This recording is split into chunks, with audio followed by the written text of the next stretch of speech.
שכונת מאה שערים הוקמה בירושלים בשלהי המאה ה-19 מחוץ לחומות העיר העתיקה, וכיום היא משמרת את מראה העיירה היהודית שקפה על שמריה. עשרות ישיבות, בתי כנסת וכוללים המשתייכים לזרמים שונים ממוקמים בשכונה ושומרים על צביון חרדי קיצוני. במקום טלוויזיה ואינטרנט משמשים את התושבים פשקבלים ורמקולים. מודעות הקיר, הפשקבלים בלשון החרדים, הם אמצעי להעברת קשת רחבה של אינפורמציה ומסרים. מערכת הכריזה ברמקולים היא אמצעי תקשורת להפצת הודעות ופרסומות. את האמא שלך? כן. איזה ילדה יפה יש לך.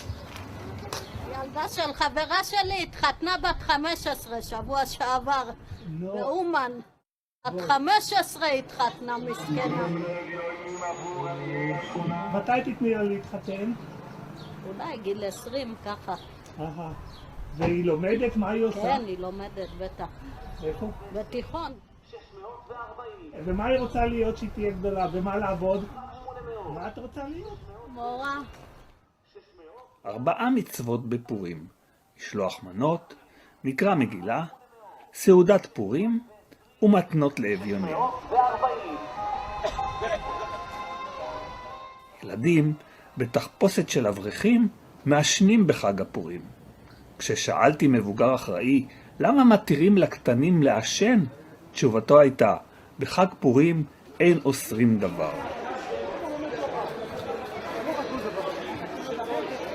קריאה במגילת אסתר בבית הכנסת נעשית מתוך מגילת קלף.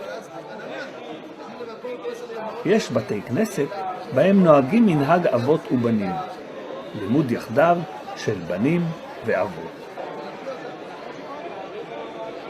נוהג הוא לתת בפורים מעות לאברכים ולעניים.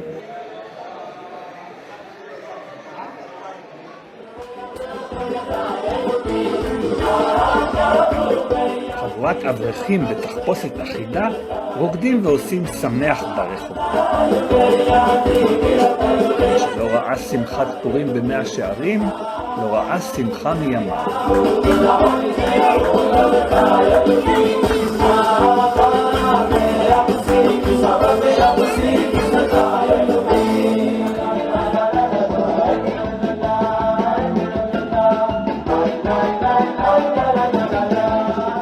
בסעודת פורים פותחים שולחן לאורחים,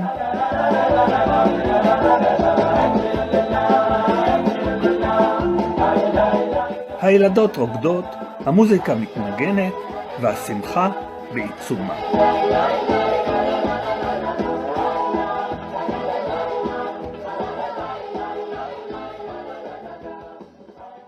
במאה שערים מתנגדים לציונות, לחוקי המדינה ולשירות בצבא.